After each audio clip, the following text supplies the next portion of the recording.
ভিডিওটিতে ক্লিক করার জন্য আপনাদেরকে জানাই অসংখ্য অসংখ্য ধন্যবাদ। আপনারা দেখছেন আমাদের প্রিয় ইউটিউব চ্যানেল ওয়াও 007। তো ফ্রেন্ডস, ইতিমধ্যে সুপ্রিম কোর্টে ডিএ মামলা নিয়ে বড় আপডেট দিল বিচারপতি। কি বলা হয়েছে চলুন এক নজরে দেখে নেওয়া যাক। ভিডিওটি সম্পূর্ণ দেখবেন। যারা চ্যানেলে এই ভিডিওটি প্রথম দেখছেন অবশ্যই চ্যানেলটিকে সাবস্ক্রাইব করে রাখবেন পরবর্তী লেটেস্ট আপডেট পাওয়ার জন্য। ডিএ এবং চাকরি বাতিল মামলা ঝুলেই রইল সুপ্রিম কোর্টে। ক্ষোভের শিকার প্রাক্তন প্রধান বিচারপতি চন্দ্রচূড়। শুক্রবার দীর্ঘ আদালতে ছিল প্রধান বিচারপতি ডিওয়াই চন্দ্রচূড়ের কর্মজীবনের শেষ এজলাস আর তিনি মামলা শুনবেন না। রবিবার তিনি বিচারপতি থেকে অবসর নিয়েছেন।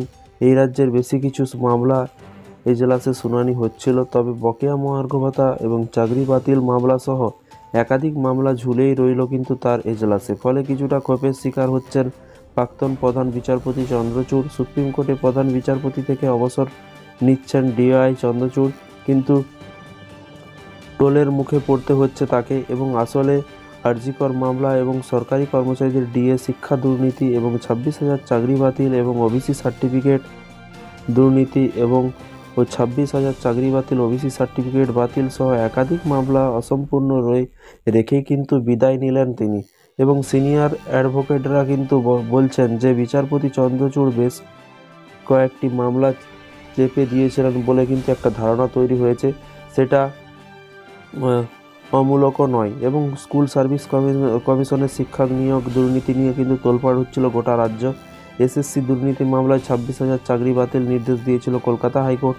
একাদশ, দ্বাদশ, নবম, দশম, গ্রুপ সি এবং গ্রুপ ডি নিয়োগের 2016 সালের সম্পূর্ণ নিয়োগ প্রক্রিয়া বাতিল করে দেওয়া হয়েছিল। একই সঙ্গে ফেরত দিতে বলা হয়েছিল বেতন। যদিও কলকাতা হাইকোর্টের চাকরি বাতিলের নির্দেশের বিরুদ্ধে কিন্তু মামলাটি সুপ্রিম কোর্টে যায়। হাইকোর্টের নির্দেশকে চ্যালেঞ্জ করে সুপ্রিম কোর্টে গিয়েছিল রাজ্য সরকার।